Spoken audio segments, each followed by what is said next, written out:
If you've got $5, I'll quit right now. Otherwise, take your homeless self back to the sidewalk. Harlan Voss flicked the bill from his wallet and let it drift down in front of Silas Kane's worn boots like worthless trash. A few customers laughed. Someone muttered, "Why did they even let them in here?" The security guard's hand pressed against Silas's shoulder, guiding him away from the teller line as if he were contagious. Harlan leaned closer, the fresh mint on his breath failing to hide the contempt blazing in his eyes. "This bank wasn't built for people like you." Silas didn't reach for the money. Instead, he lifted his eyes to the name carved in stone above the marble wall, while the man humiliating him had no idea he was standing on the legacy Silas himself had built. Before continuing, comment where in the world you are watching from and make sure to subscribe, because tomorrow's story is one you can't miss. Bright sunlight streamed through the tall windows of the bank, casting long shadows across the polished marble floor. Silas Kane shuffled into the busy lobby, his worn coat hanging loose on his thin frame. A battered leather folder was tucked carefully under his arm, its edges frayed from years of use. From behind the glass walls of his corner office, Harlan Voss's eyes narrowed as he watched the elderly man take his place in line. The regional manager adjusted his silk tie, his lips curling with open distaste as he noticed several well-dressed customers giving Silas a wide berth. The line moved slowly. Silas stood patiently, one hand gripping his folder while the other steadied him on his walking stick. He took in the grand lobby he remembered from decades ago, though now the warm woods had been replaced with cold steel and glass. The original brass fixtures were gone, switched out for chrome that gleamed almost aggressively under the fluorescent lights. When Silas finally reached the counter, teller Kendra Mills's welcoming smile froze, then fell away entirely. She straightened her blazer and cleared her throat. "Can I help you?" Her voice carried just enough edge to make it clear that help wasn't really being offered. "Yes, please," Silas said softly but clearly. "I'd like to open a checking account." His dignified tone seemed to catch her off guard. "Do you have proper identification?" Kendra's words dripped with doubt. "I do." Silas began to reach for his folder. The sharp tap of expensive shoes on marble announced Harlan Voss's approach before his booming voice filled the lobby. "Is there a problem here?" He didn't address Silas directly, speaking instead to Kendra while looking at the elderly man like something scraped off his shoe. "This gentleman wants to open an account," Kendra explained, emphasizing gentleman with barely concealed sarcasm. "Oh, really?" Harlan's laugh was loud enough to draw every eye in the line. "And what kind of account were you hoping to open?" He gave an exaggerated sniff. "The shelter is actually across town if that's what you're looking for." Silas remained steady, his voice calm. "A checking account. I have $5 to deposit." The lobby grew quieter as more customers turned to watch. Harlan's smile widened, cruel amusement dancing in his eyes. He gestured subtly to Mateo Ruiz, the security guard, who reluctantly moved closer to the counter. "5 whole dollars." Harlan's voice dripped with mock amazement. My, we don't usually see such substantial initial deposits from your—" He paused meaningfully. "Type." Silas's eyes drifted to the large bronze plaque mounted prominently on the wall behind the teller stations. The bank's community mission statement was engraved there, promising equal service to all members of the community. He had written those words himself decades ago. "The minimum opening deposit is $5, Silas stated simply. "It always has been." Harlan leaned forward, placing both hands on the counter. His cologne was overwhelming at this distance. "Listen here. This is a respectable institution. We have standards to maintain. Perhaps you didn't notice our other customers." He gestured broadly at the lobby. "They don't come in here smelling like they've been sleeping in dumpsters." As if on cue, a well-dressed man in his 40s approached the next teller window. "Good morning, Mr. Ellison." Harlan called out warmly. "How's that new boat treating you?" "Just wonderful, Harlan. About to deposit the registration fees now." "Excellent, excellent. Let us know if you need anything." Harlan's entire demeanor had transformed, all sunshine and professional courtesy. Then he turned back to Silas, the smile vanishing. "You see, that's our typical clientele." Throughout the exchange, Silas remained perfectly still, studying Harlan with eyes that missed nothing. The younger man's show of authority, the carefully maintained power dynamics, the casual cruelty meant to impress watching customers. It was all familiar. He had seen it before, decades ago, in other faces. Slowly, deliberately, Silas reached into his coat pocket. The security guard tensed, but Silas withdrew only a crisp $5 bill. He placed it carefully on the counter, smoothing it with one weathered hand. The lobby had gone completely silent now. Even the clicks of computer keyboards had stopped. Everyone was watching the scene unfold. Harlan stared at the money, then threw back his head and laughed. "Oh, this is rich." He spread his arms wide, playing to his audience. "Tell you what, since you've managed to scrape up $5 whole," he paused for effect, his voice rising so everyone could hear, "if you have $5, I'll quit." The tension in the lobby was thick enough to cut with a knife. Some customers looked away in embarrassment. Others watched with uncomfortable fascination. Mateo Ruiz shifted his weight uneasily, his hand resting on his belt, while Kendra busied herself straightening already neat stacks of deposit slips. The cruel words hung in the air, a public challenge that Harlan clearly expected would send the shabby old man shuffling away in defeat. But Silas didn't move. He stood perfectly still, his $5 on the counter between them, his eyes never leaving Harlan's face. Harlan's laughter echoed through the lobby as more customers pulled out their phones, trying to be subtle as they recorded the confrontation. The $5 bill lay pristine on the counter between them, a small green rectangle that had somehow become the center of this mounting tension. "Let me make this perfectly clear," Harlan announced, straightening his designer tie. "We reserve the right to refuse service to anyone who doesn't meet our institutional standards." His voice carried the practiced smoothness of someone used to making unpleasant things sound official. "It's policy." Several customers shifted uncomfortably. A woman in a business suit looked down at her shoes. An elderly couple whispered to each other, their faces pinched with concern. "I'd like to see that policy," Silas said quietly, his dignity unchanged. "Could you show me where it's written?" Harlan's jaw tightened.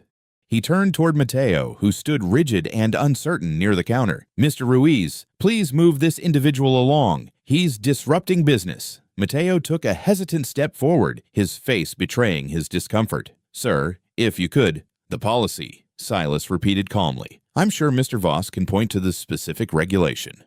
His use of Harlan's name caused the manager's eyebrows to rise slightly. "Listen here," Harlan sneered, leaning closer. "This isn't a soup kitchen. We don't need to explain ourselves to every vagrant who wanders in off the street. Security will escort you out, or the police can do it instead." The lobby had grown so quiet that the soft scrape of Silas's folder opening seemed unusually loud. With careful movements, he withdrew several yellowed papers and laid them on the counter beside the $5 bill. The documents were clearly old, but well preserved, their edges crisp despite their age. Harlan glanced dismissively at the papers, then did a double-take. His eyes widened slightly as he recognized official incorporation seals and signatures. At the bottom of one document was a black-and-white photograph showing a younger Silas standing proudly in front of the original Bright River Bank building, surrounded by the first board of directors. "Clearly, these are fake," Harlan announced, but his voice had lost some of its certainty. "Sir, if you're confused, Bright River Bank was originally called River Valley Savings and Trust," Silas interrupted softly. "The first branch was at 1242 Mason Street, now demolished. Article 7, Section 3 of the original charter includes specific protections for founding members, including," he recited the exact legal language of a clause that made Harlan's face go pale. Kendra's fingers flew across her keyboard, her hands trembling slightly as she accessed the bank's internal records. The line behind Silas had grown longer, but no one complained. People leaned forward, phones still recording as the scene unfolded. "That's quite enough," Harlan snapped, reaching for the documents. "These obvious forgeries." "Please don't touch those," Silas said with quiet authority. "They're originals."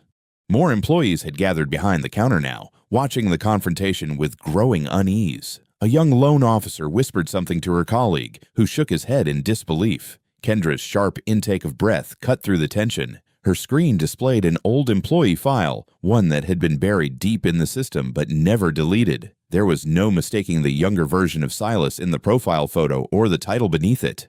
"Silas Kane, founder, Mr. Voss." Kendra's voice shook slightly as she turned the monitor toward him. "He's in our records." Harlan's face hardened as he stared at the screen, his carefully maintained expression of authority cracking around the edges. The same information was now displayed on several other employee terminals as curious staff members searched the database. Mateo had backed away from Silas, his hand dropping from his belt. Other customers continued recording, their phones capturing every moment of Harlan's obvious discomfort. The power dynamic in the lobby had shifted palpably, like air pressure dropping before a storm. The $5 bill still sat untouched on the counter, but now the worn leather folder beside it carried the weight of history. Silas stood exactly as he had before, leaning slightly on his walking stick, watching Harlan with eyes that had seen decades of banking practices unfold in this very building. A young mother in line hugged her child closer, witnessing the scene. An older businessman closed his portfolio, all thoughts of his deposit forgotten as he watched.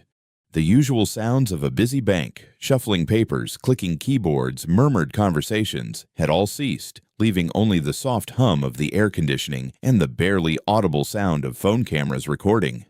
Harlan's knuckles whitened as he gripped the edge of the counter, his expensive watch catching the fluorescent light. The careful facade of authority he had cultivated was crumbling, and everyone in the lobby could see it. His earlier mockery hung in the air like a boomerang, spinning back toward him with increasing speed. The documentation on the counter seemed to mock Harlan's previous arrogance.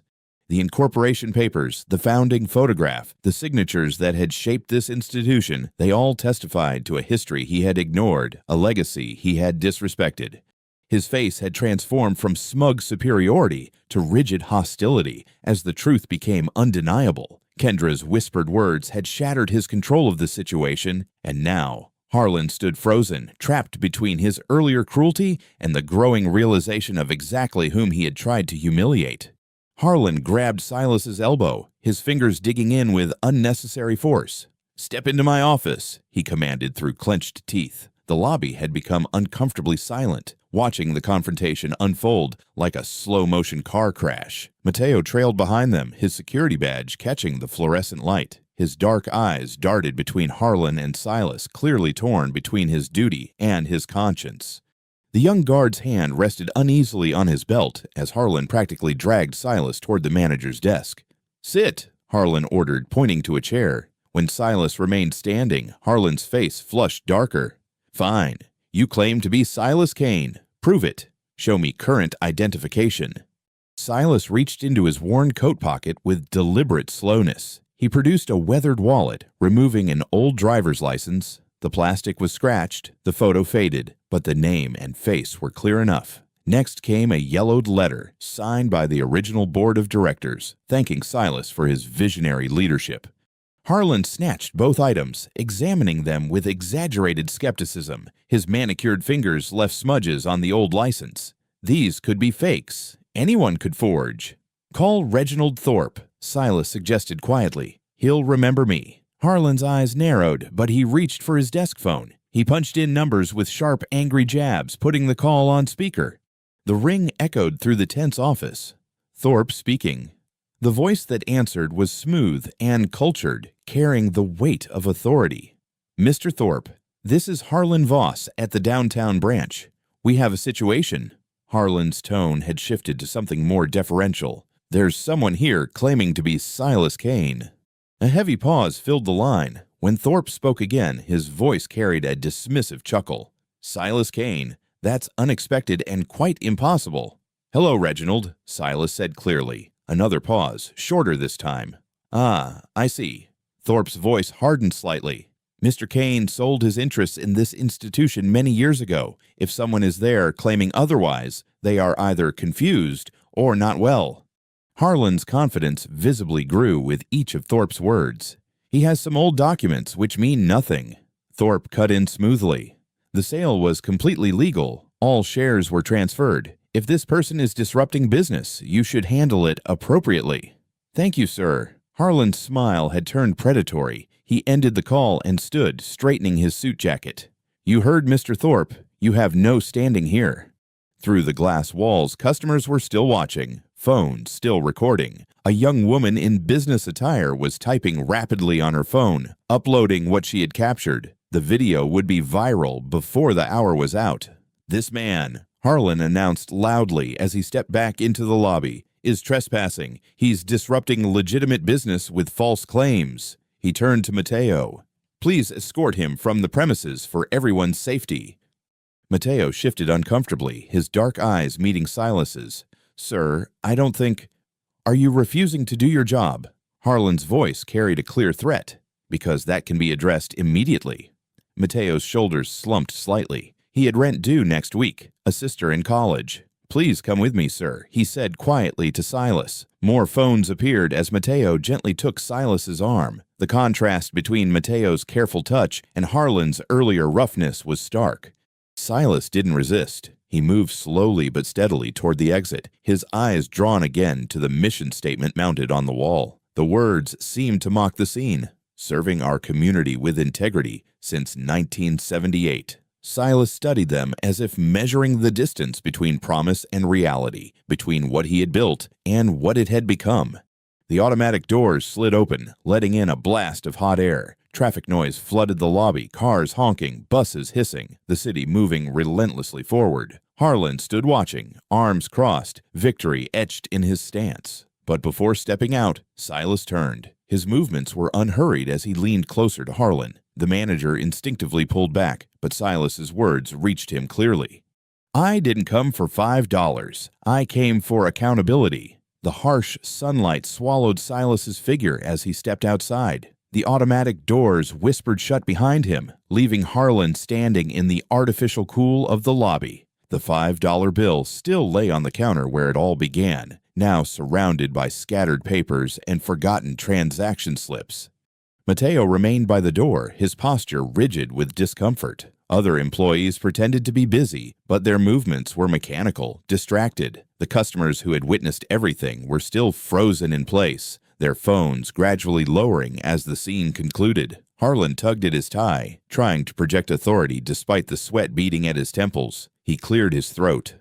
"Next customer, please," he called out, as if nothing unusual had happened, but his voice carried a slight tremor that hadn't been there before. The young woman who had uploaded the video was now showing it to the person next to her. Their whispered conversation carried just far enough.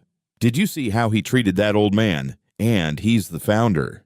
A rustle of movement spread through the lobby as people began sharing the video, forwarding it, posting it to social media. The story was already spreading beyond these walls, beyond Harlan's control. The artificial quiet of the bank lobby felt like the eye of a growing storm.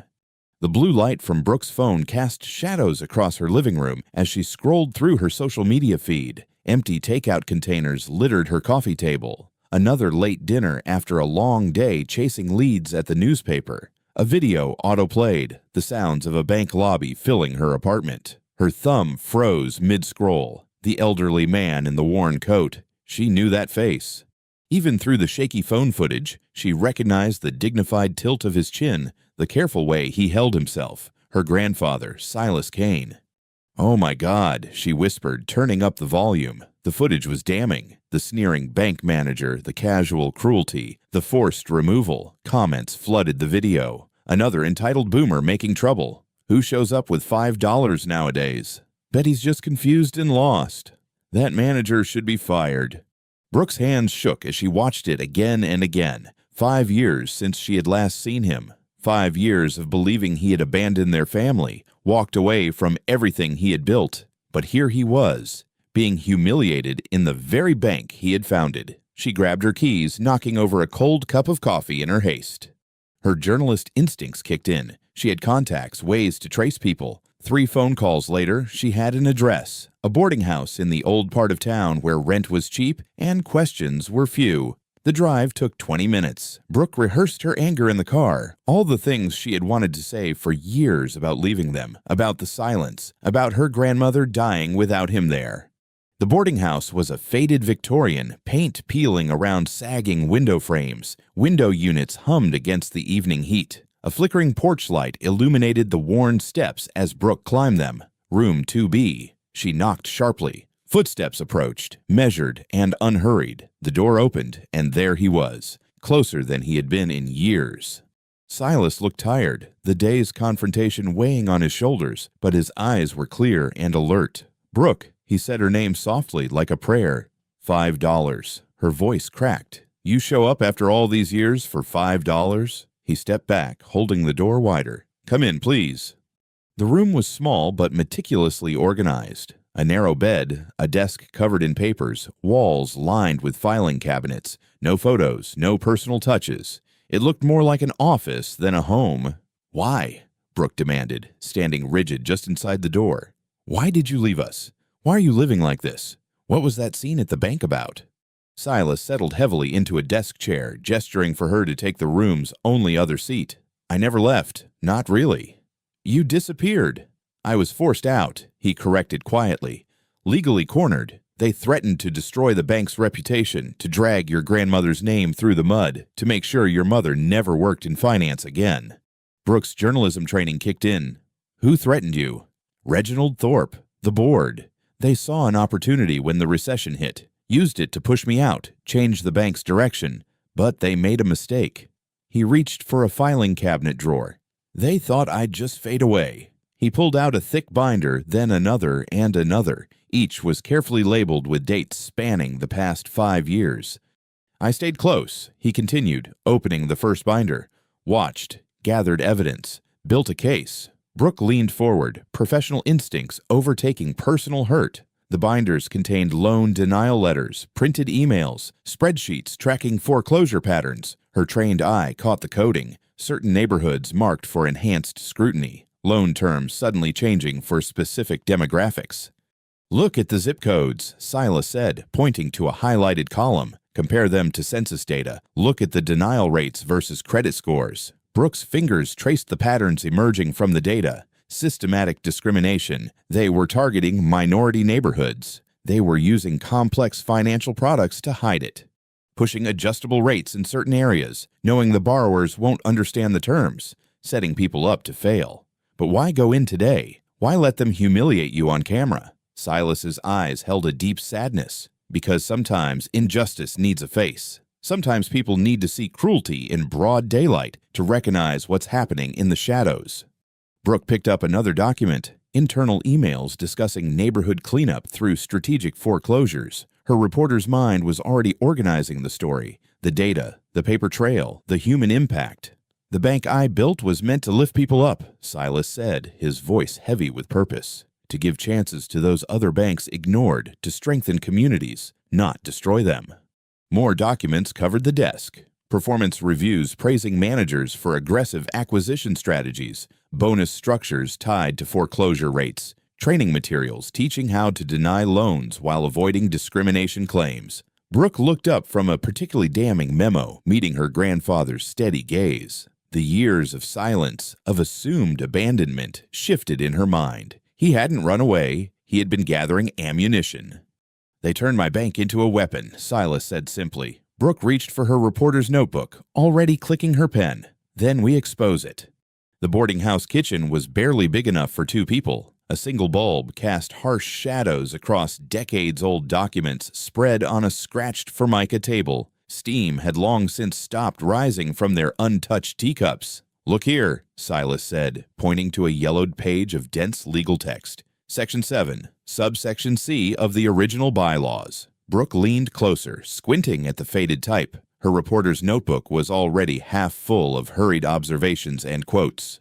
I wrote this section myself, Silas continued. Everyone thought it was standard corporate language, but there's a trigger clause buried in the legal framework. What kind of trigger? Brooke asked, pen poised. If founding ownership rights are violated through proven fraud, all modern amendments to the corporate structure become void. Control reverts to the original articles of incorporation. Silas tapped the paper. In other words, everything they've built since forcing me out could collapse. And you wrote this knowing they might try to push you out? Silas smiled sadly. I wrote it hoping I'd never need it. But banking isn't just about money. It's about power. I'd seen too many community banks swallowed up, turned into profit machines. I needed insurance. Brooke scanned another document, this one detailing the current board structure, but they'll fight back hard. They already are. Across town in a sleek downtown office building, Harlan Voss paced in front of a large screen displaying faces in multiple video windows. Reginald Thorpe's legal team looked grave in their separate boxes. This is a disaster, Harlan snapped. That video is everywhere. Do you know how many calls I've had to field? Calm down, Mr. Voss, said Patricia Morton, lead counsel. Her voice crackled through expensive speakers. We're implementing containment protocols. Containment? He's the founder. People are already asking questions about why he lives in a boarding house while we post record profits. Thorpe's face filled the central window. Harlan, listen carefully. Silas Kane is a relic. He's been living in near poverty, making wild claims, causing scenes in banks. What does that sound like to you? Harlan stopped pacing. A mental health crisis. Exactly. Thorpe's smile was thin. We're filing an emergency petition first thing tomorrow. We'll paint a picture of a once great man, sadly declined, who needs protection from himself. The court will appoint a guardian, and any claims he makes will be legally worthless. And his granddaughter, Harlan asked. She's a reporter, a journalist chasing conspiracy theories about her mentally unstable grandfather. That's not credibility. That's desperation. In the boarding house kitchen, Brooke's phone chimed. She opened the email, eyes widening as she read. Someone from legal just sent this, she said. Anonymous account. They're going to petition for emergency guardianship. Call you mentally unfit. Silas nodded, unsurprised. Standard tactic. They did the same thing to Marcus Thompson when he tried to stop the merger at First Capital and Elaine Brooks at Pacific Trust. They'll claim they're protecting me while they silence me. How are you so calm about this? Because I've spent 5 years studying their moves. We need Vivian Locke, the civil rights attorney, the one who won the redlining case against United Federal. Call her now. Silas slid a business card across the table. Tell her it's about the Bright River bylaws. She'll understand. Brooke dialed, surprised when it was answered despite the late hour. She explained quickly, mentioned Silas's name and the bylaws. Dawn, Vivian said simply. My office. Bring everything. They worked through the night, organizing documents into clear timelines. Silas explained each piece, the hidden ownership structures, the buried clauses, the patterns of systematic discrimination carefully obscured beneath layers of corporate policy. Your father used to help me with the community outreach programs, Silas said softly as they worked. Every Saturday, teaching financial literacy classes, helping people understand mortgages, build credit, plan for their futures. Brooke paused in her scanning. I remember those Saturdays. He'd come home so tired but happy. The bank was meant to be a legacy for your family, for the community. When they forced me out, I couldn't fight back immediately. They had too much power, too many connections. But I could watch, document, wait. And now we have proof of everything. Silas gestured at the organized stacks of evidence. They think they can discredit me, paint me as confused, unstable. But facts don't become less true just because of who presents them. A soft sliding sound interrupted them. Both turned toward the door, where white legal papers peeked through the gap underneath. Silas walked over slowly, picked up the documents. His eyes moved methodically across the pages of the injunction request. They're fast, he noted, continuing to read. Emergency hearings scheduled for tomorrow afternoon. Claims of mental instability. Requests for temporary guardianship. Immediate freeze of any legal claims or public statements. Brooke stood. We need to fight this. No, Silas said calmly, setting the papers on the table. We need to let them think they've won. Let them believe their old playbook still works. He looked at the injunction request again, his expression not worried, but resolute. Now it begins.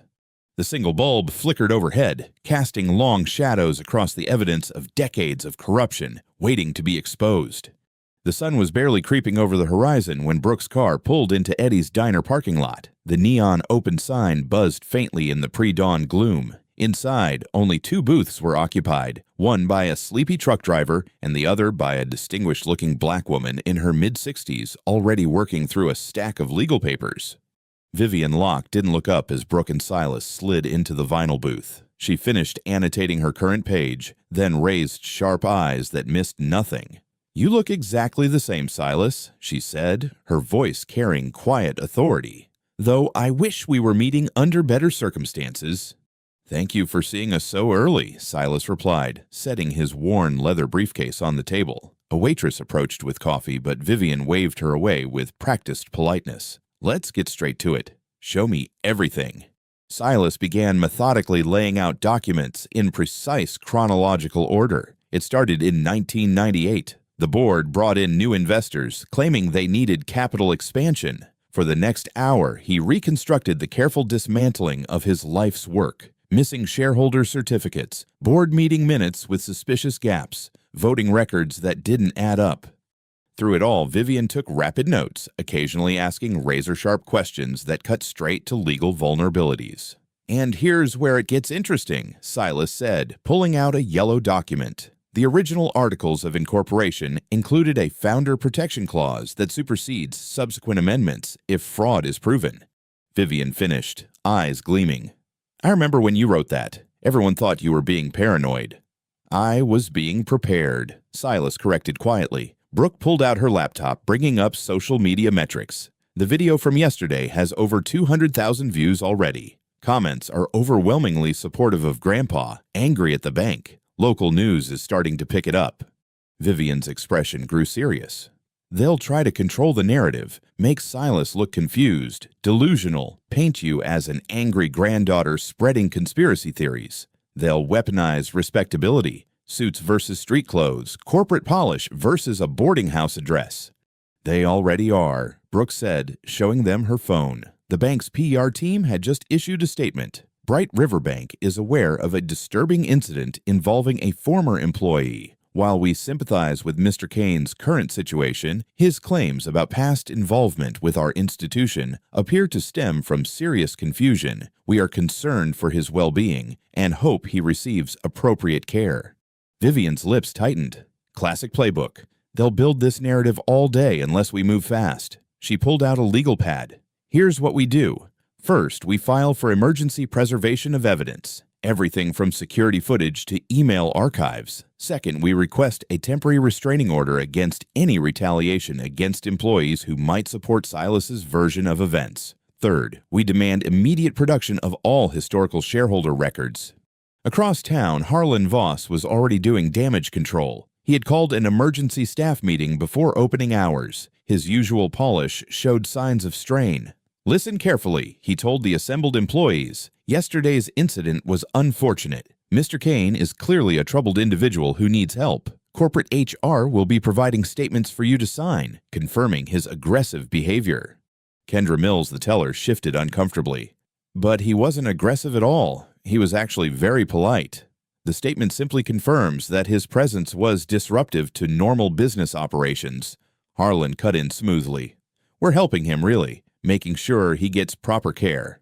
Mateo Ruiz stood at his usual post by the door, security uniform crisp despite his sleepless night. When the HR representative approached with his statement, he read it carefully. "This says, I observed threatening gestures and hostile behavior," he said slowly. "That's not what happened." Harlan's smile didn't reach his eyes. "Mateo, you're an excellent employee. It would be a shame if this situation affected your performance review. Your mother still depends on our bank's health insurance, doesn't she?" Mateo felt his jaw tighten but said nothing. At her newspaper, the City Chronicle, Brooke strode directly to her editor's office. Grant looked up from his morning coffee with visible reluctance. "Whatever it is, make it quick. We're on deadline." "I need to run an investigative series on Bright River Bank," Brooke said, dropping her research on his desk. "Systematic discrimination, predatory lending, corporate fraud." "Hold up," Grant interrupted. "Bright River is one of our biggest advertisers. We'd need something rock solid. The man they humiliated yesterday, he's the original founder. I have documentation proving he was forced out illegally, and I have 5 years of evidence showing how they've betrayed everything the bank was created to be." Grant's expression shifted as he began flipping through her notes. "How fast can you write it?" "First piece can go live by noon." "Do it." Brooke's fingers flew across her keyboard, crafting a story that would ignite public outrage. Bright River's forgotten founder, how a community bank lost its soul. She wove together the viral video, historical documents, and stark statistics showing how the bank's lending patterns had shifted to target minority neighborhoods for foreclosure. Later that morning, she hit publish. In the late afternoon, Vivian Locke strode into the county courthouse, filing an emergency motion for preservation of evidence. The clerk's eyes widened at the thickness of the supporting documentation. "You're cutting it close," she warned, glancing at the wall clock. As long as it's stamped before 5, Vivian replied calmly. Justice doesn't mind waiting a few minutes.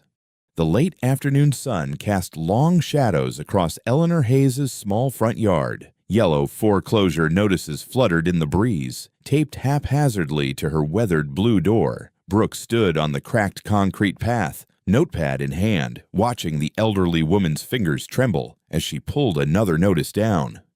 "They just keep coming," Eleanor said softly, her dignity intact despite the shame in her eyes. 3 this week alone. The house behind her was modest but immaculate. White trim, freshly painted, flower boxes bursting with marigolds, decades of pride visible in every careful detail. "Mrs. Hayes, can you tell me about the refinancing application?" Brooke asked, following her inside to a kitchen that smelled of fresh cornbread and lemon cleaner. Eleanor's arthritic hands sorted through a stack of papers at her small Formica table. 38 years in this house. Never missed a payment. She pushed her reading glasses up her nose. "My Norman, God rest him, made sure we always paid on time, even during the layoffs in '89. When he passed, I kept right on schedule with my teacher's aid pension." She produced a thick folder organized with the precision of someone who had spent a lifetime keeping records. "The property taxes went up last year, not by much, but enough to stretch things tight. I just needed a small adjustment to the rate. My credit score is good, and the house is worth 3 times what I owe." Brooke examined the application documents. Her journalist's eye caught every detail. Eleanor's payment history was spotless. Her debt-to-income ratio was conservative. By any standard metric, she was a perfect candidate for refinancing. They kept finding new reasons. Eleanor continued, pulling out rejection letters. First, they said my pension wasn't steady enough income. Then they wanted an assessment. I paid $400 for that. Then they said the house needed repairs before they could proceed. Every time I met one requirement, Mr. Voss's office found another. The kitchen door creaked open and Silas entered quietly, his face grave as he took in the scene. Eleanor's eyes widened slightly with recognition from the viral video. "You're him, aren't you? The founder they threw out yesterday." Silas nodded, lowering himself into a chair. "Mrs. Hayes, I owe you an apology. This bank, my bank, was built specifically to prevent this kind of treatment. We wrote it into our very first mission statement to serve all communities with dignity and fairness." Brooke spread out 2 loan applications side by side, Eleanor's and another she had obtained from a source, a borrower from an affluent zip code with nearly identical financials. The differences in treatment were stark. Where Eleanor faced escalating requirements, the other application sailed through. Where her pension income was questioned, similar retirement funds were readily accepted. "Look at these risk assessment notes." Brooke pointed out neighborhood stability concerns, demographic shifts in lending zone, historical default patterns in target area. It's all coded language. Eleanor's hands trembled as she pulled out more letters, each bearing Harlan Voss's signature stamp. "My neighbors got these too. The Jacksons lost their place last month. Been there since the '60s. The Ramirez family across the street is fighting their 3rd denial." "They're systematically pushing people out," Silas said quietly, "using lending policies to reshape the neighborhood's demographics."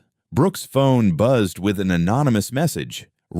Hayes foreclosure. Overheard Voss in break room. Another one down. Keep cleaning up the neighborhood and developers will come running. Have screenshots of internal emails. Want to help? She showed it to Silas, whose expression hardened. "We need more than individual cases," he said. "Vivian says we need documented proof of systematic discrimination, internal communications, policy memos, incentive structures." "The archive system," he added after a moment, eyes distant with memory. "In '85, I implemented a redundant record-keeping protocol. Every policy change, every directive, every amendment had to be logged in triplicate. If they haven't dismantled it..." "Where would these records be?" Brooke asked, already typing notes. "Sub-basement archive room behind the old vault. Most people don't even know it exists anymore." Eleanor watched them talk, her hands folded in her lap. "All these years, I thought it was just me, that I must have done something wrong." "You did nothing wrong," Silas assured her firmly. "They're the ones who corrupted everything this institution was meant to stand for." The sound of heavy trucks rumbling down the street made them all look up. Through Eleanor's kitchen window, they could see moving vans approaching, not for her house, not yet, but for another family down the block. The reality of what was happening to this community became startlingly visible. Brooke gripped her notebook tightly, jaw set. "We're not letting them take her home." The evening sun painted the street in amber tones as more neighbors emerged from their houses, watching the movers work. They gathered in small groups, sharing similar stories of denied loans, of sudden rate changes, of requirements that seemed to multiply endlessly. Each story added another thread to the pattern Brooke was documenting, building a tapestry of systematic displacement hidden behind banking policies and profit margins. Eleanor stood in her doorway, the foreclosure notices crumpled in her hand, watching another family's life being packed into boxes. The marigolds in her flower boxes caught the last light of day, defiant splashes of color against the growing shadows. Streetlights cast a sickly yellow glow through the boarding house window as Silas spread an old building blueprint across his small kitchen table. Brooke leaned in, her phone recording as her grandfather's weathered finger traced the bank's layout. "The archive room wasn't on any public plans," Silas explained, his voice soft but clear. "We built it here, behind the original vault." He tapped a seemingly blank space on the blueprint. The entrance is disguised as a maintenance closet. "Most employees walk past it every day without knowing." Brooke scribbled notes, her journalist's instincts firing. Why hide it? Not hiding, protecting. Silas straightened in his chair, eyes distant with memory. After the savings and loan crisis in the 80s, I saw how easily records could disappear when convenient. So we created a secure space, climate-controlled with triple redundancy for every document. Policy changes, loan decisions, board minutes, everything. The boarding house creaked around them, its old bones settling in the night. A car alarm wailed somewhere in the distance. If those records still exist, Brooke said, they could prove the discrimination pattern, show how they twisted your founding mission. Silas nodded, then reached for his ancient flip phone. "There's someone who can help us. Donovan Blake. He ran operations for 20 years before they pushed him into early retirement." The phone rang several times before a gruff voice answered. Silas put it on speaker. "Donovan, it's Silas Kane." A sharp intake of breath. "My God, I saw the video today. Been waiting for this call. Donovan, I need to access the archive room, the one behind operations." "Still there, far as I know. They tried converting it to storage a few years back, but that special ventilation system you installed made it too complicated. They just locked it up instead." Brooke leaned forward. "Mr. Blake, this is Brooke Kane. I'm writing about what's happening at the bank. Would you be willing to help us?" A long pause. "Your grandfather built something special, young lady, watching them tear it apart piece by piece." Donovan's voice hardened. "Meet me across from the bank at dawn. I know the maintenance schedule when the cameras reset." While they planned, across town in his luxury apartment, Harlan Voss paced before his laptop. Reginald Thorpe's face filled the screen. "Find something on the girl," Thorpe ordered. "Past articles, retractions, complaints, anything to discredit her reporting." "Already on it," Harlan replied. "And I'm handling the security guard situation, Mateo Ruiz. He's been reluctant to sign our version of events. Pressure him. Everyone has something to lose."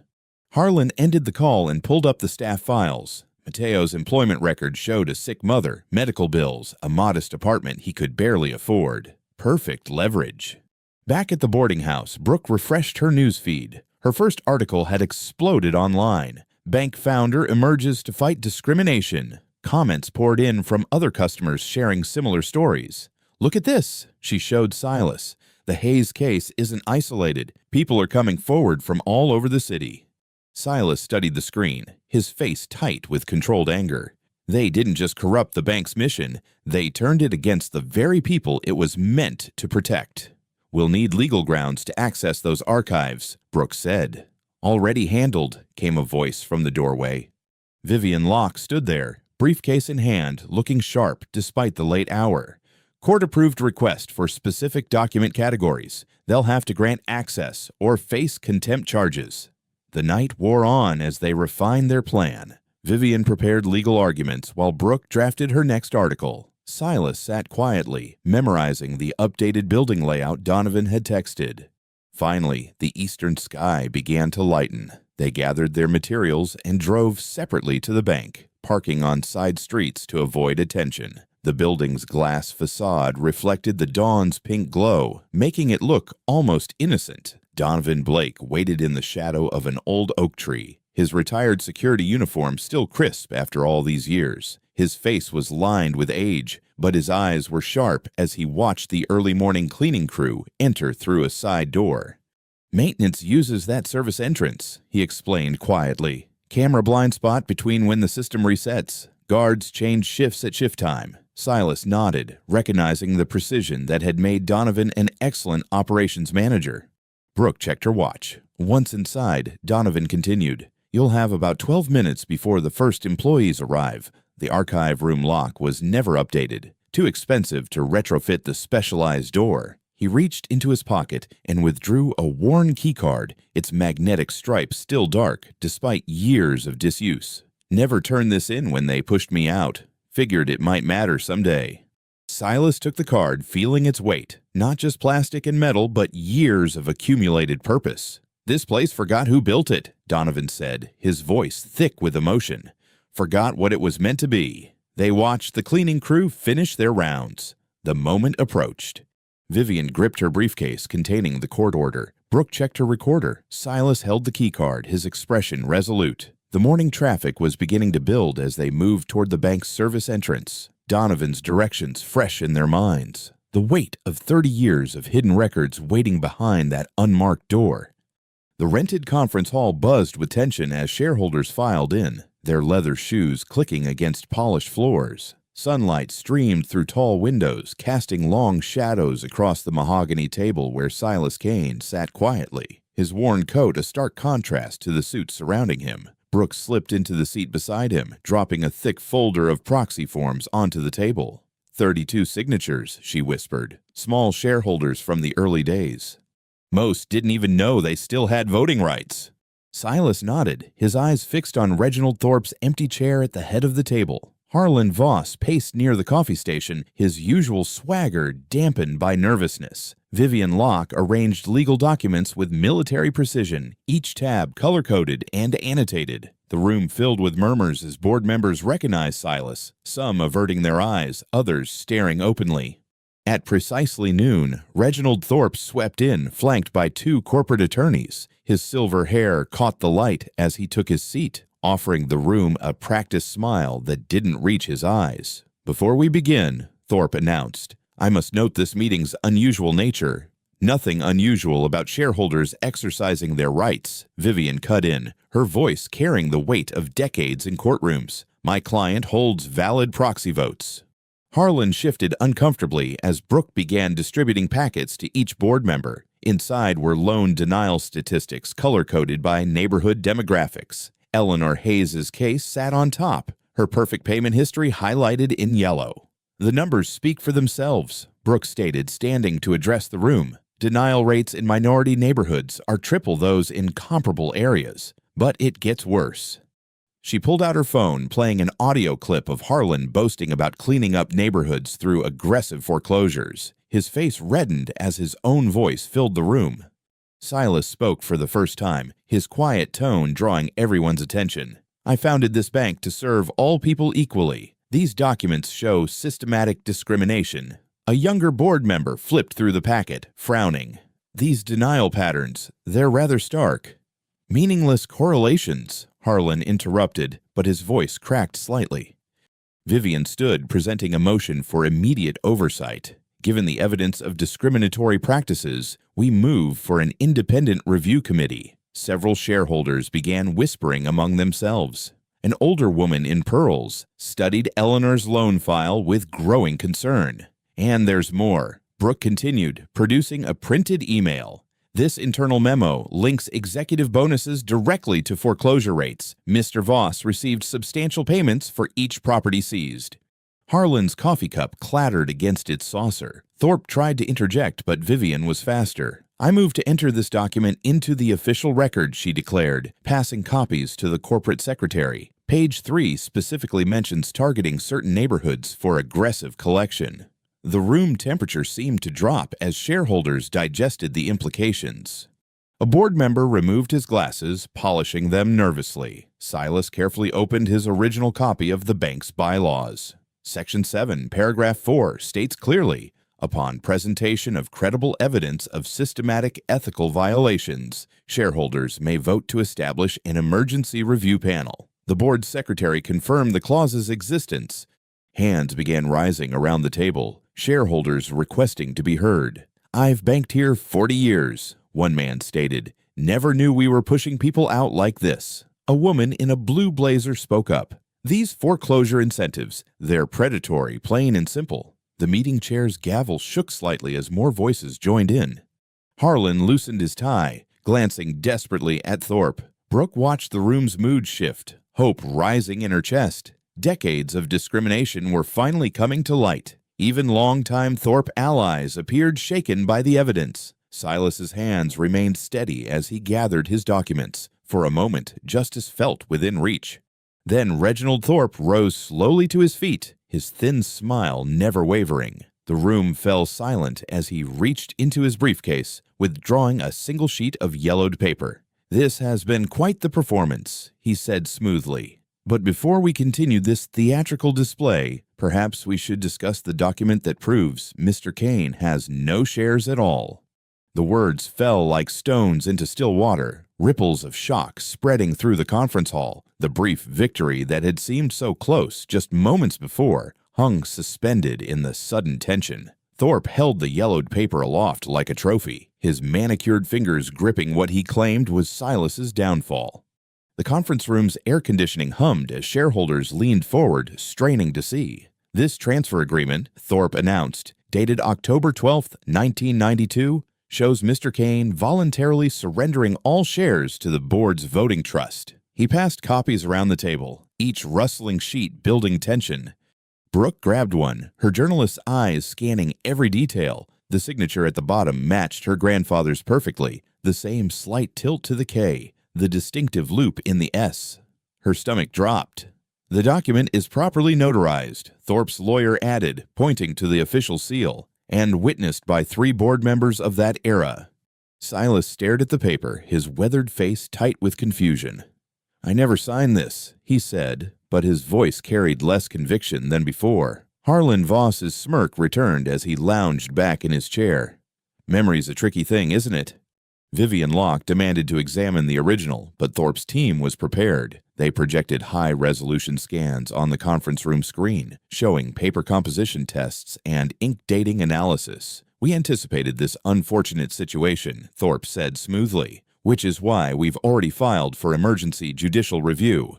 A large screen at the front of the room flickered to life, revealing Judge Margaret Webster's face in a remote video feed. She looked stern, her black robes a stark contrast against the pale courthouse wall behind her. Having reviewed the submitted evidence, Judge Webster began, "I am granting temporary control to the current board pending full authentication of all documents. Mr. Kane's voting rights and access to corporate resources are suspended until this matter is resolved."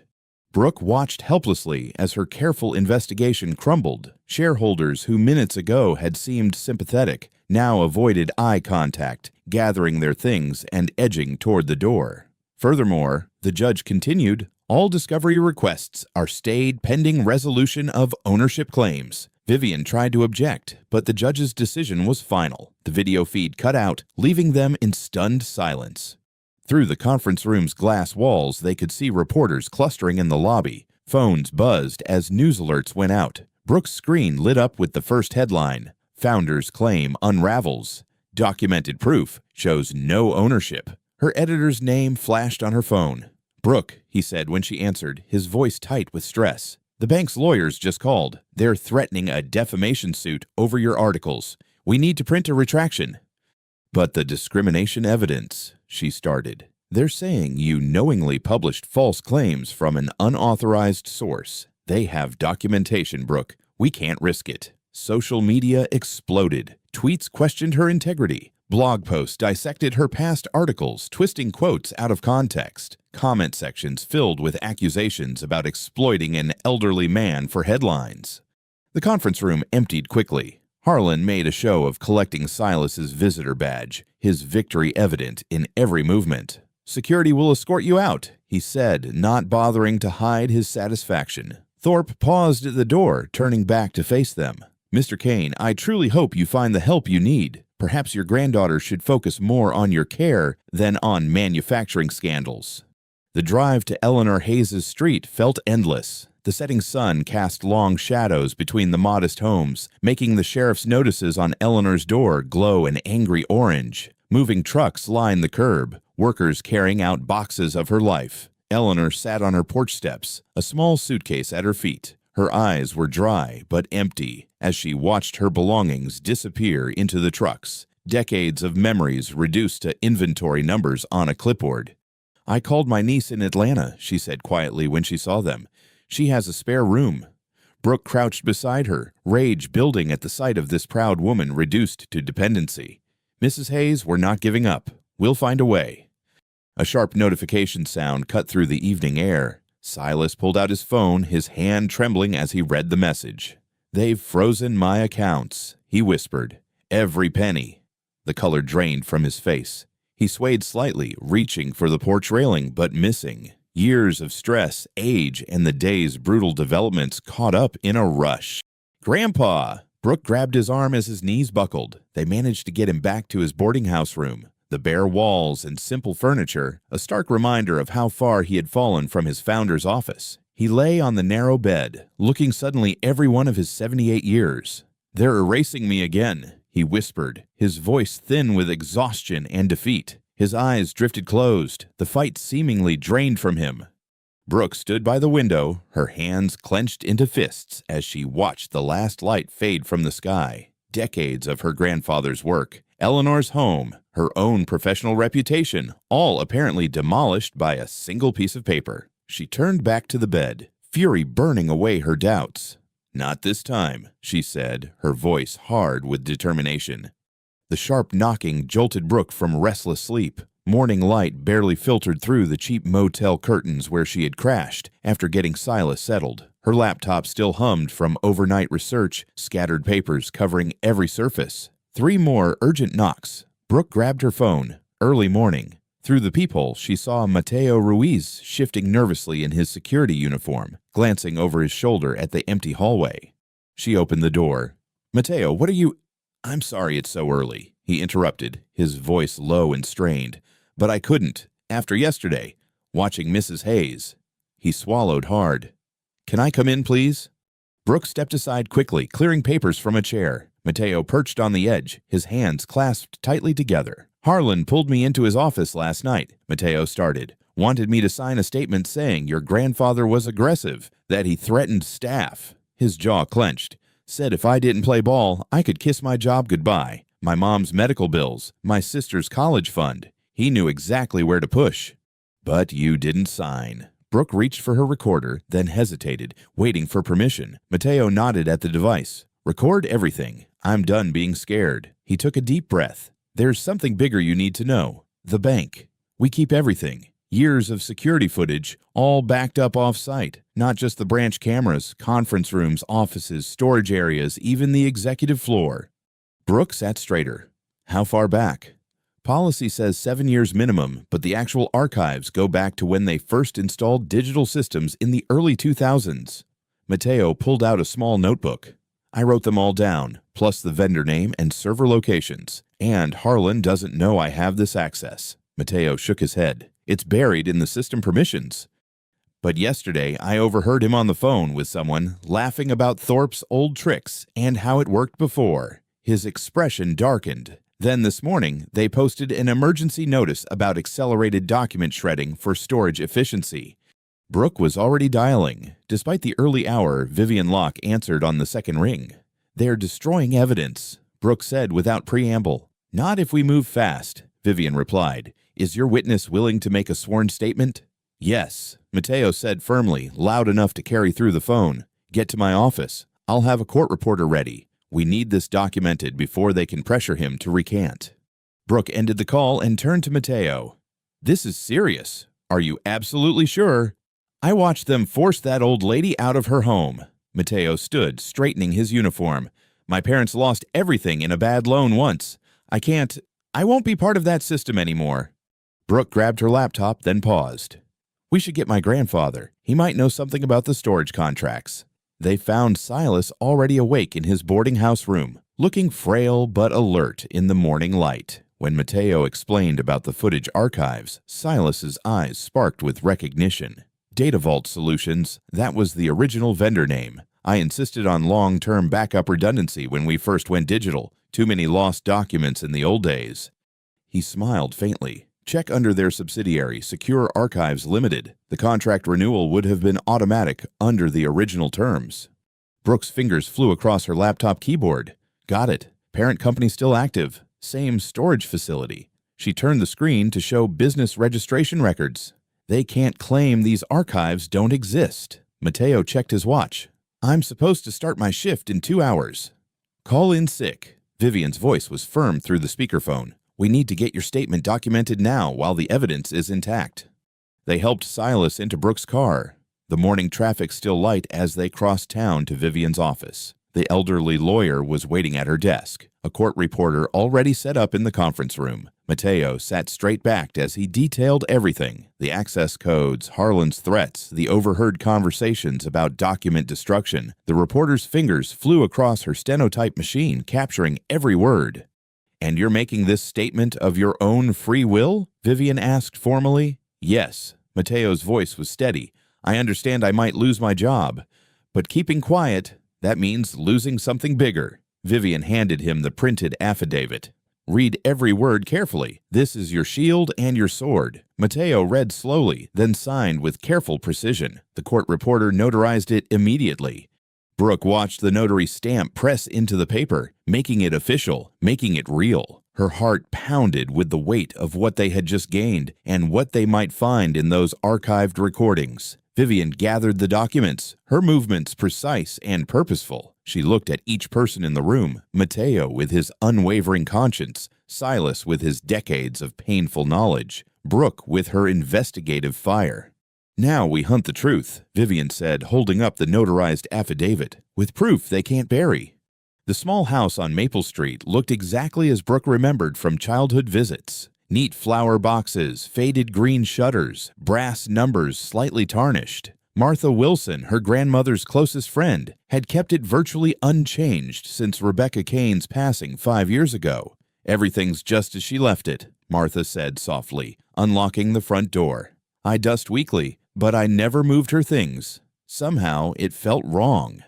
Brooke followed Silas inside, the familiar scent of lemon furniture polish and old books wrapped around them. Morning light filtered through lace curtains, dancing across photographs of happier times, family gatherings, church potlucks, the bank's original ribbon-cutting ceremony. Silas's fingers trembled as he touched the banister. Rebecca always said she'd protected something important. I thought she meant memories.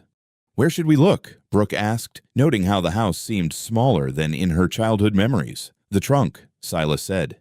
In the bedroom. She kept everything that mattered in there. Martha led them upstairs, each step creaking familiar notes. The master bedroom remained a time capsule. Flowered wallpaper, quilted bedspread, and a large cedar trunk at the foot of the bed. Martha excused herself, understanding their need for privacy.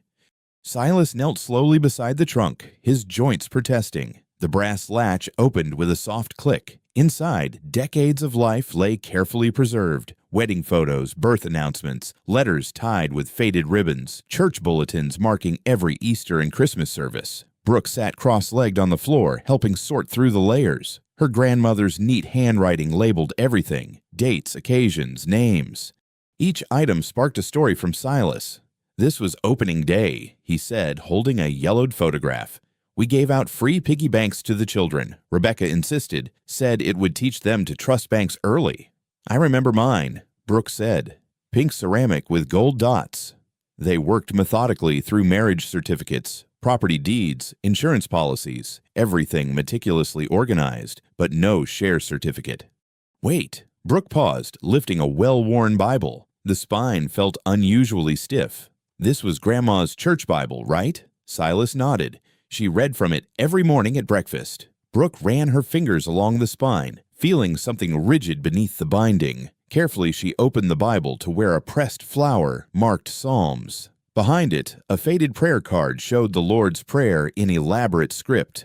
And beneath that, "Oh my God," she whispered. The share certificate lay pristine in its original envelope, the paper still crisp, the notary seal perfectly preserved. Dated 1978, it declared Silas Kane the majority shareholder of Bright River Bank, with specific provisions about transfer restrictions and founding member protections. Silas's hands shook as he touched the document. "She knew," he said softly. "All those years ago when they started pressuring us. She knew they'd try to take everything." Tears welled in his eyes. Rebecca always said, "They can't steal what they can't find." "Smart woman, your wife," came Vivian Locke's voice from the doorway. Martha had let her in downstairs. The attorney moved quickly to examine the certificate. "This is exactly what we needed, original documentation that predates their supposedly valid transfer." She pulled out her phone. "I'm calling Marcus Thompson, best forensic document examiner in 3 states. He can compare this to their forged transfer agreement." Brooke's phone buzzed with a text from Mateo. "Harlan ordering emergency email purge. Says it's routine cleanup, but targeting specific dates. Moving fast." "They're destroying evidence," Brooke said, showing Vivian the message. "Too late," Vivian replied. "Mateo's affidavit already establishes their pattern of document destruction. That makes everything they delete look suspicious." Brooke stood. "I need to get to my newsroom. Public pressure is the only thing keeping them from moving even faster." "Be careful how you word it," Vivian cautioned. "Don't tip our hand about the certificate yet." In her editor's office 30 minutes later, Brooke crafted the update carefully. New evidence suggests the Bright River Bank controversy remains active, with multiple sources reporting document preservation concerns. Original founder Silas Kane's legal team continues to investigate ownership claims. Comments and shares exploded within minutes. Local community leaders posted support. Former customers shared discrimination stories. Justice for Kane started trending regionally. Back at Martha's house, the forensic examiner worked with precise movements, comparing the original certificate to high-resolution photos of the transfer document. He used specialized lighting to examine the paper composition, ink age, and signature patterns. Silas sat in Rebecca's old armchair, watching. The morning's discovery had transformed him, not physically, but something in his bearing had shifted. The weight of decades of silence lifted from his shoulders. The transfer document shows multiple inconsistencies, the examiner finally announced. Paper stock isn't consistent with the supposed date. Ink analysis suggests artificial aging. Most importantly, the signature characteristics don't match Mr. Kane's verified exemplars. "In other words," Vivian said, a grim smile playing at her lips, "we can prove forgery." She gathered the certificate carefully into an evidence envelope. This, combined with Mateo's testimony about the video archives and their sudden document purge, she squared her shoulders. "We're ready to reopen the fight." The evening sun cast long shadows through Vivian Locke's office windows as she arranged 5 chairs around her mahogany conference table. Files and laptops covered every surface, creating an informal war room. Silas Kane sat quietly, his weathered hands folded over the Bible-protected share certificate. Brooke paced, checking her phone for news updates. Mateo Ruiz arrived straight from his shift, still in his security uniform, followed minutes later by Donovan Blake, who carried a thick folder of his own. "Let's build this timeline precisely," Vivian said, uncapping a marker at the whiteboard. "We need every detail documented, every connection clear." Donovan spoke first, his voice heavy with old anger. "It started in '98. Thorpe had just joined the board. Everything changed. Sudden policy reviews, new lending metrics." "The pressure came in waves," Silas added, eyes distant with memory. "First subtle, then overwhelming. They called emergency meetings at odd hours, always with urgent papers requiring immediate signatures." Brooke typed rapidly on her laptop, cross-referencing dates. The bank's public records show a major structural reorganization that year. Heavy transfer of voting rights.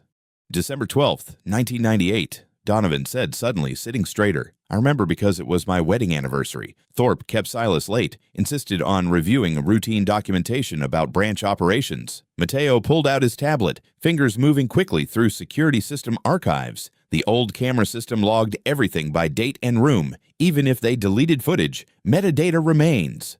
He paused, eyes widening. "Here, December 12th, 1998, Conference Room B. 9:47 p.m. to 11:23 p.m. Multiple entries. "The metadata proves they were there," Vivian noted, writing rapidly. If we can access those backup tapes through Discovery. There's more, Matteo said. The system tagged document processing events. Every time papers went through the scanner or copier, it logged it. That night shows 17 separate scanning events. Brooke leaned forward. How many documents did they claim Silas signed that night? 3, Donovan answered. I saw the file myself the next day. 17 scans, 3 documents, Vivian mused. They were testing his signature, making multiple copies until they got what they wanted. Silas nodded slowly. They kept saying the light wasn't right. The scanner was acting up. I remember being so tired. Classic coercion setup, Vivian said, adding notes to the timeline. Isolation, fatigue, urgency. They manufactured pressure to force compliance. Matteo pulled up another screen. The backup tapes are stored at secure vault services on Wilson Avenue. Company policy requires 30-year retention for all executive-level meetings, which means the footage still exists, Brooke said, excitement building. We can prove Thorpe orchestrated the whole thing. Vivian turned from the whiteboard. Matteo, I need a detailed affidavit about the security systems, backup protocols, and metadata retention. Donovan, your eyewitness account of that period is crucial. We'll file for emergency production of those tapes. Brooke's phone buzzed. Another leak from inside, she said, reading quickly. Harlan's quarterly reports. They tracked foreclosure rates by neighborhood demographics. Look at these bonus structures, higher payouts for properties in specific zip codes. The same areas they redlined for loans, Silas said quietly. They denied mortgages, then profited from the foreclosures. Vivian's fingers flew across her keyboard. This adds another layer. We can request federal review based on securities fraud indicators, systematic discrimination, falsified documents, hidden incentive structures. We need to force them into the open, Brooke said. Make them defend these practices publicly. The Founder Protection Clause, Silas said, touching the share certificate gently. I wrote it specifically for this scenario. Proven fraud against founding ownership triggers an immediate shareholder review. Donovan nodded. I remember when you added that clause. Thorpe fought against it, said it was unnecessary. Now we know why. Vivian said, we file the emergency motion tonight. Demand an emergency board meeting tomorrow. While they're defending themselves publicly, the regulators get everything. Brooke finished. The forged transfer, the security footage, metadata, the bonus structures. Matteo checked his watch. I can get the complete metadata logs before midnight. They don't know I have this level of system access. Vivian began assembling documents into clear sections, timeline evidence, sworn statements, security records, financial data. We hit them from multiple angles simultaneously. They can't bury everything at once. Silas sat calmly, watching the activity around him. The others noticed how he seemed to grow more centered, more assured as the pieces came together. This was his bank, his rules, his foresight from decades ago, finally serving its purpose. Walk me through the Founder Clause again, Vivian said. We need the invocation to be word perfect. Silas recited from memory, his voice steady. Upon presentation of clear evidence indicating fraudulent action against founding ownership, all current board actions are suspended pending full shareholder review. No transfer of assets or voting rights may occur until resolution. Simple, clear, and legally binding. Vivian noted, you built a trapdoor they never saw coming. The room worked in focused silence for the next hour. Donovan organized historical records. Matteo extracted and formatted security logs. Brooke prepared press statements. Silas reviewed every document, adding context from his original tenure. At 11:42 p.m., Vivian finished the final paragraph of the emergency motion. The attachment list ran for 3 pages. Affidavit, evidence logs, financial records, and the crucial share certificate documentation. She looked up at the group, her cursor hovering over the file button on the court's electronic submission system. Once this goes in, there's no turning back, she said. They'll fight with everything they have. Good, Brooke said fiercely. Let them. Vivian pressed file. The system chimed, confirming receipt. She turned to the others and said simply, tomorrow they won't control the room anymore.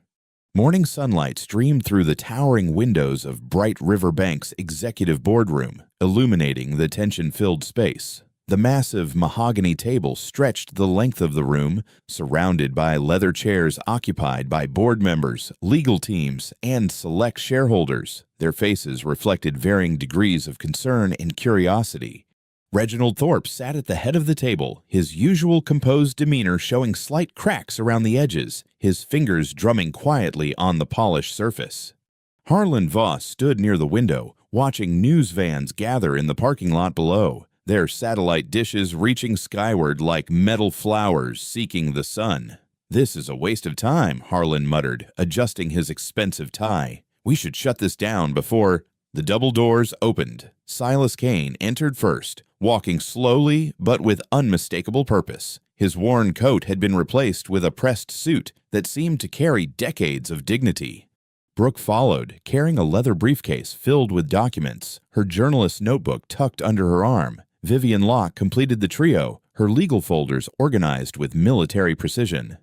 The room's atmosphere shifted immediately. Several board members straightened in their seats, their eyes following Silas's measured progress to the table. Mateo Ruiz, already seated in the witness area, nodded slightly in acknowledgement. "Mr. Kane," Thorpe said, his voice carefully modulated, "this meeting is unnecessary. We've already established—" "Actually," Vivian interrupted, placing her files on the table with a sharp snap, "we've established nothing yet." She removed the Bible-protected share certificate and accompanying forensic analysis, sliding them toward the board secretary. "These documents require immediate entry into the official record." The secretary, a thin woman named Margaret, examined the certificate with trembling hands. "This appears to be an original Class A founding share document dated 1978. "Because it is," Silas said quietly, his voice carrying unexpected strength. "The same shares you claimed I transferred away." Vivian produced another document. "The forensic analysis confirms this certificate's authenticity. Additionally, we have proof that the alleged transfer document is a forgery." Whispers rippled through the room. A young board member leaned forward, adjusting his glasses. "What kind of proof?" "Perhaps Mr. Ruiz should explain," Vivian suggested, nodding to Mateo. Mateo stood, his security uniform stark against the business attire surrounding him. "I was instructed by Mr. Voss to sign a false statement about Mr. Kane's behavior. When I refused, he threatened my job." He paused, gathering courage. "But that's not all. Our security archives contain metadata from the night the supposed transfer occurred." Harlan's face flushed red. "This is ridiculous. You can't—" "We can and we have," Vivian said. She nodded to Brooke, who connected a laptop to the room's projection system. The screen filled with security footage from decades ago. The date stamp clear, December 12th, 1998. The grainy video showed Conference Room B. A younger Thorpe loomed over a younger Silas, pushing papers across the table repeatedly. Staff members visible in the background turned away, deliberately avoiding the scene. The audio was muffled but clear enough. "Sign it now, Silas. You don't have a choice." Thorpe surged to his feet. "Turn that off immediately. This is privileged." "Nothing about fraud is privileged, Mr. Thorpe," Vivian stated, her voice cutting through his protest. "And the regulatory authorities agree. They're reviewing everything as we speak." The color drained from several faces around the table. A senior board member dabbed his forehead with a handkerchief. Brooke stepped forward, opening her notebook. "While we're discussing fraud, let's talk about Eleanor Hayes. 82 years old, perfect payment history, denied refinancing because of her zip code. She spread printouts across the table, and she's not alone.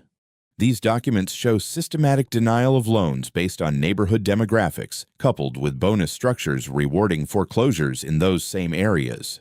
"That's standard risk assessment," Harlan snapped, his composure cracking. "We don't owe loans to people who can't—" "Can't what, Mr. Voss?" Silas asked softly. "Can't be trusted? Can't be worthy. That's not what this bank was built for." "This bank was built to make money," Harlan shouted, his face contorted. "And if certain people can't keep up, that's their problem. We're not a charity." The boardroom doors swung open again. 3 individuals in dark suits entered, badges visible on their belts. The lead agent, a tall woman with steel gray hair, spoke with quiet authority. "I'm Special Agent Carter, Federal Financial Crimes Task Force." She surveyed the room. "We're here to secure records pursuant to an ongoing fraud investigation." Thorpe's face had turned ashen. "This is a private meeting. You can't just—" "We can and we will," Agent Carter replied. "Mr. Thorpe, you're under investigation for securities fraud, document falsification, and conspiracy to commit financial discrimination. 2 more agents entered carrying document preservation notices. Harlan stumbled backward, bumping into the window. "This isn't happening," he whispered. The room erupted into controlled chaos. Board members huddled with lawyers. Phones emerged as panicked calls began. Through it all, Silas remained seated, watching calmly as federal agents moved efficiently around the space, securing computers and files. Mateo stepped closer to Brooke and whispered, "I never thought I'd see this day." "That's why they didn't see it coming," Brooke replied, taking rapid notes as the scene unfolded. "They thought power meant they were untouchable." Vivian gathered her files with practiced precision, a slight smile playing at her lips as she watched Thorpe being interviewed by Agent Carter. The evidence was overwhelming, the truth finally exposed to harsh fluorescent light. The morning sun continued to stream through the windows, illuminating dust motes dancing in the air, witnessing the dismantling of decades of carefully constructed corruption. Outside, news crews gathered in greater numbers, sensing the story breaking behind the glass walls of power. The afternoon sun cast long shadows across downtown as news crews clustered outside Bright River Bank's headquarters. Phones buzzed with breaking alerts. Bank founder vindicated, Chairman Thorpe in custody. Security footage showed Thorpe being escorted to a waiting federal vehicle, his usual commanding presence diminished by handcuffs and shocked disbelief. Inside the executive floor, Harlan Voss packed his personal items into a cardboard box, his movements jerky and unfocused. The termination notice lay crumpled on his desk. Words like pending investigation and license review stood stark against the letterhead. When security arrived to escort him out, his trademark smirk had vanished completely. Across town, Eleanor Hayes sat at her kitchen table, surrounded by a team of lawyers and bank officials. Her weathered hands trembled as she reviewed the documents before her. "So, I can stay?" she asked, her voice barely above a whisper. "Yes, Mrs. Hayes," confirmed Elaine Brooks, the newly appointed head of the emergency restitution team. "Your foreclosure is immediately reversed. We're also adjusting your loan terms to what they should have been all along." She paused, genuine warmth in her voice. "You'll never have to worry about losing your home again." Eleanor pressed a hand to her mouth, tears welling up. The weight of months of fear and shame began to lift from her shoulders. Outside her window, the foreclosure notice was being removed, each staple pulled free like a small act of justice. In her newsroom, Brooke Kane's fingers flew across her keyboard, crafting the definitive piece that would explain it all. Her editor hovered nearby, watching the story take shape. Bright River's Dark Waters: How a Community Bank Became a Weapon of Discrimination, and How Truth Won. The article detailed everything: the coded language in denial letters, the zip code-based lending algorithms, the bonus structures that rewarded pushing people out of their homes. But more importantly, it showed the human cost. Eleanor Hayes, Mateo Ruiz, and dozens of others who stood up to tell their stories. At headquarters, Silas Kane sat in the chairman's office he had last occupied decades ago. The interim governance board had voted unanimously to reinstate him, their earlier resistance crumbling under the weight of evidence and federal oversight. "The reforms begin immediately," Silas announced to the assembled executive team, his voice steady and clear. "First, we establish an independent lending audit committee. Every denial will be reviewed for bias. Second, we create a community advisory board with real power, not just window dressing." He paused, making eye contact with each person in the room. "Third, we set up a $50 million restitution fund for borrowers who were wrongfully denied or foreclosed upon. And fourth, we implement ironclad protections for employees who report misconduct." Mateo Ruiz, watching from the back of the room, stood a little straighter. His new position as ethics compliance officer felt like validation of every moment he had chosen conscience over comfort. As the sun began its descent, Silas made one final stop. He walked through the front doors of the branch where everything had started, where Harlan had once mocked him in front of a lobby full of people. The space felt different now, quieter, humbler perhaps. Kendra Mills looked up from her station, her face flushing with recognition and shame. She remembered laughing at Harlan's jokes, turning away when she should have spoken up. "Mr. Kane," she said softly, "I'm so sorry about before." Silas raised a hand gently. "The past is done. What matters is what we do now." He approached her station as she opened the new account drawer with trembling fingers. The forms looked the same as they had that first day, but everything else had changed. From his wallet, Silas withdrew a crisp $5 bill just like before. But this time, when it touched the counter, it didn't land like a plea. It landed like a verdict, like the period at the end of a long, difficult sentence. The lobby's last customers of the day watched quietly as Silas filled out the form. His pen moved steadily across the paper, each stroke deliberate and dignified. Above the desk, the bank's mission statement still hung on the wall, its words about community service and equal opportunity, no longer a mockery. Kendra processed the account with careful attention, her movements almost ceremonial. When she finished, she handed Silas his receipt and temporary card. "Welcome to Bright River Bank, Mr. Kane," she said, her voice carrying a new understanding of what those words meant. Silas looked up at the mission plaque, then back at the lobby where he had once been humiliated. Staff members watched from their stations, the weight of the moment visible in their expressions. "We're building it back the right way," he said, his voice carrying just enough to reach those who needed to hear it. The automatic locks clicked behind him as he stepped out into the evening air. The setting sun painted the bank's windows in shades of orange and gold, like justice itself had caught fire and was burning away the shadows of what had been. If you enjoyed the story, leave a like to support my channel and subscribe so that you do not miss out on the next one. On the screen, I have picked 2 special stories just for you. Have a wonderful day.